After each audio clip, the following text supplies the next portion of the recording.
The man who grew up in the swamp on a boat. He never learned to read or write, but none of that ever held him back. A look now inside the life of a true Cajun.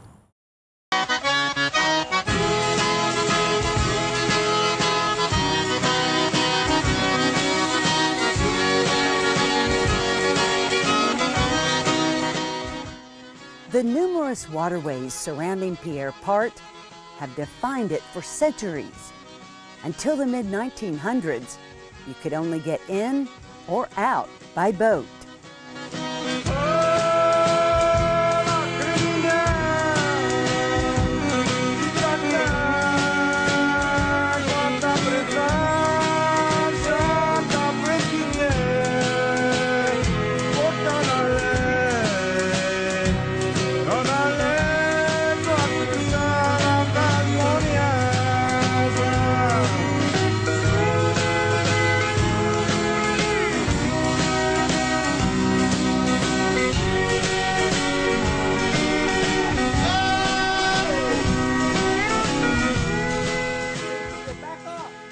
Cavalier was born and raised on a camp boat along Old River in the Atchafalaya Basin.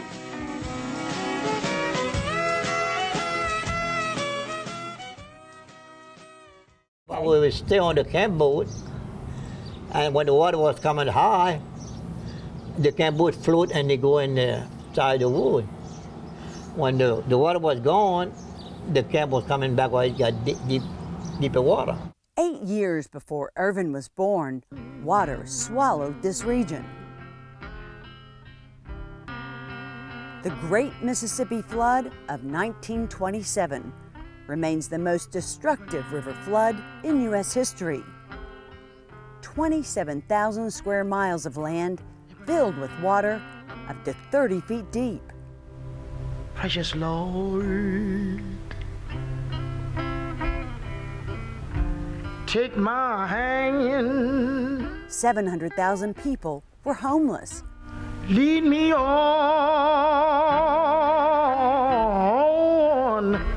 and let me stand. I'm so tired. Forced to live in relief camps. And I'm weak, Lord. This body of mine is worn, and it's only you can give me strength to go on through the storm, through the night. So for Irvin's family, living on a boat was sensible, even though it was unconventional to others across the country. It had no road. Ooh. No gas, no electricity. We had to go over in the woods, cut the wood, and our mom can cook on a wood stove. It was hot that day too. Oh. In the summer. Sure. She had to cook for 10 kids. Irvin was number 7 of the 10 children. They spoke only Cajun French. It made going to school, which forbid French and only taught in English, grueling and confusing. I tried the best I can to answer, but it don't come out too good. He got to school by boat. With no roads, it was the only way. When the boat stopped coming, he had to stop going. School, I went 1 year, couldn't talk English at all. The boat quit passing and we had to quit. School was 7 miles away. Paddling there was impossible.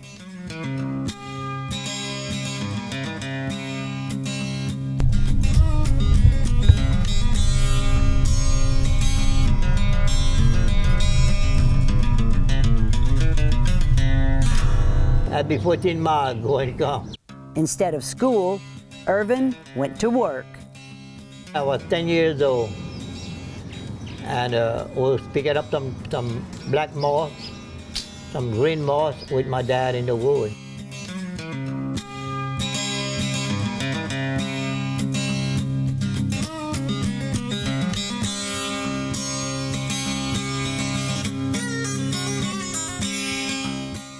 Picking and selling moss was a thriving industry in this Atchafalaya region in the 1940s. It was also laborious.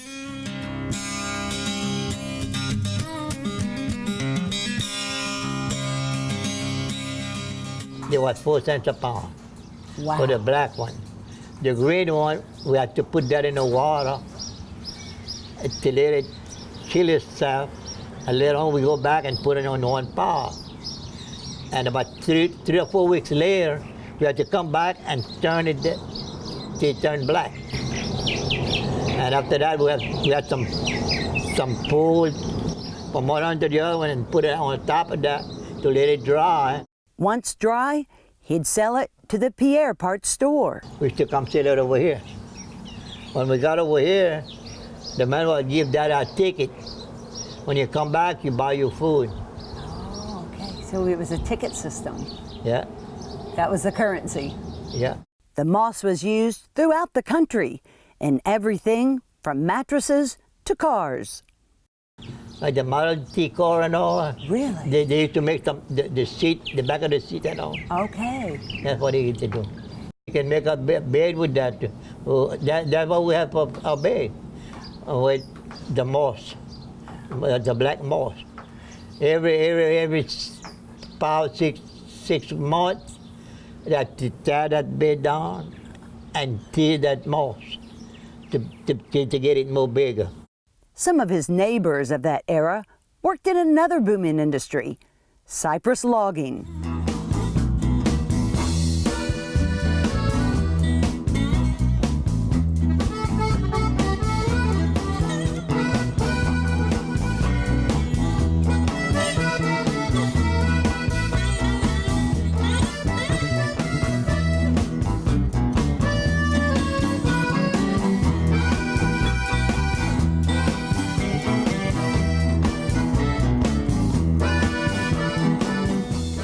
One of the biggest operations was just a mile away in Lake Verret.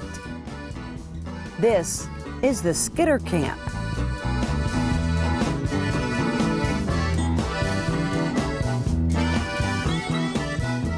Where skidders and trains went deep, then deeper into the woods to speed production. New canals were dredged to get logs out faster. The scars from that operation 100 years ago are still visible today. Some of the cypress logs, dog-chained together into floating rafts, would wriggle out.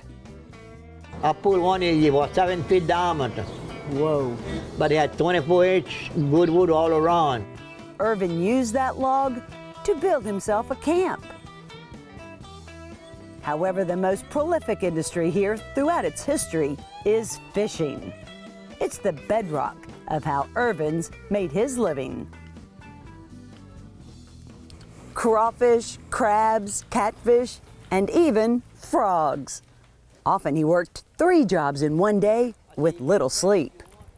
I was crawfishing till 3 o'clock in the evening, come back and sell my crawfish, get ready, go hunt frogs till 4 o'clock in the morning, come out the wood at 4 o'clock, and I had 100 crab traps to run Oh, before I finished my day's work. And come over here, go sell my frog, come back and load my crab, and go in Gonzales over there and sell it. Till I fall asleep at the wheel at the house. his daughter Gail says he's always sacrificed for others. He was able to always have food on the table, always have clothes on our back. We didn't go without. He's always lived off the land and saw opportunity in everything. I was a young little boy. We were looking for some turtle at night, in the morning. Mama said, "Irvin, you stupid, yeah." I said, "Why, Mom?" "You go get the turtle and your daddy go sell it and he drank beer with the money." The turtles were tricky too. And when we see a turtle cross the lake, we run and get it, bring it and put them in the sack. But you had to put a breeze on. Oh yeah. With his mouth, with some rope, and you tie it. Okay. And you put them in the sack and you put it out on your shoulder. Sometimes they get loose and they grab your back. Ooh. Ouch. and what to let it go, you got to let the sack go down. Next morning you got a black mark on your back. Ooh, yeah. And them thing bite hard. But worth it. Turtle meat brought in 20 cents a pound, nearly quadruple other catches. Fishing crab. Crab at 4 cents a pound. 4 cents a pound? The crawfish was 6 cents a pound. Oh, I dream of those days. But his best catch is Mary Louise. Oh, I've been to my wife since she's about that tall. They still often talk in their native tongue. Wali peshe mo ito.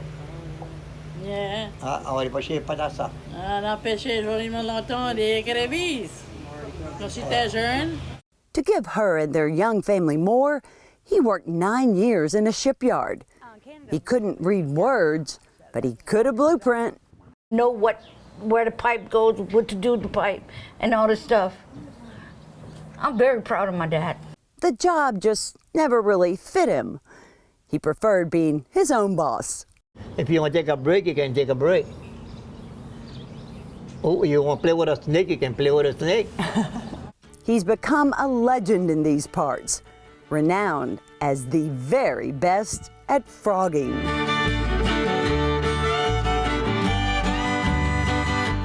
And they was talking about who had caught more frog. Man got there, he said, the one caught more frog in the bear part is Irvin Cavalier. I was going 5 times a week. He catches frogs so fast, he's like a magician. Fellow froggers are flabbergasted. I said, why are you laughing? He said, you made that frog? Look in my hand. How you did that? Do you shoot him or do you? Oh, no, you gotta grab it open like this. And you take your hand out, you push like that. Oh, you gig him? Yeah, no, you're not gigging. No? You catch with that grab close. Oh. You got 3 teeth, 2 on each side. This I had to see. So we're off to Irvin's. I did like this. Now when I pull, you see how fast he came in my hand? Yeah. And when I do like that, He demonstrates with this aluminum can. kind of hard to see. Oh! It's been 3 years since Irvin's been frogging due to severe macular degeneration. But in his heyday, he'd catch 400 pounds of frog a night. He calls them in like he's one of them. Aaron, Aaron, Aaron. If they got frog, they gonna answer me back. He doesn't drive his boat anymore. He rides. Even legally blind, he still knows the Atchafalaya like the back of his hand. I can put myself, lay down on my back in my boat, and somebody dry. I can go all over in the basin. I'm gonna tell what come in the front and what to turn left or right. I've been fish club for 65 years. Irvin caught me by surprise with a gift. Is it a birdhouse or a... This is a frog box. Oh, a frog box. I'm clueless how to use it. You see, when you catch a frog, you press this, you put a sack right here. Oh.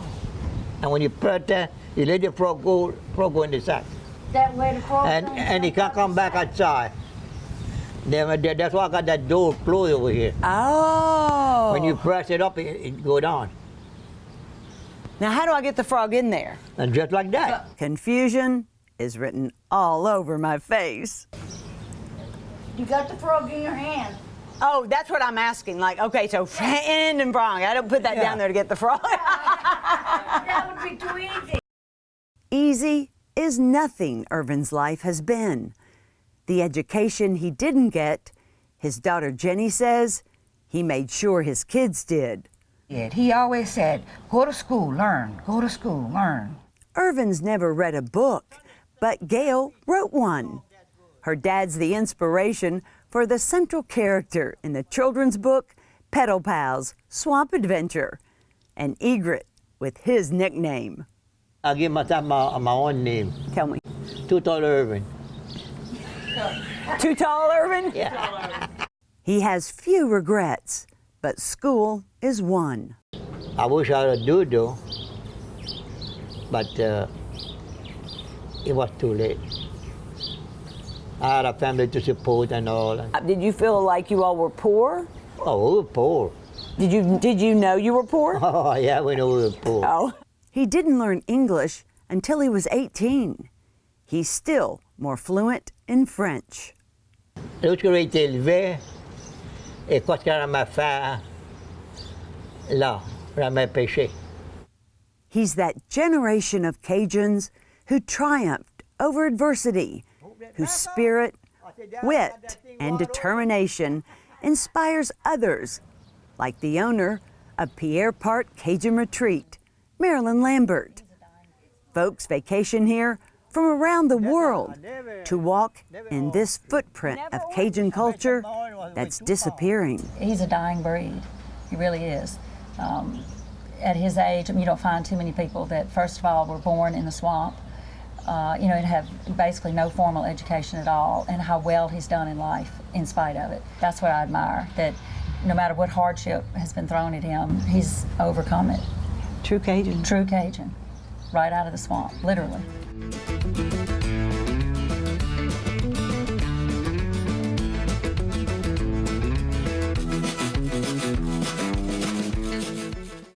Irvin Cavalier is an important part of Louisiana's living history.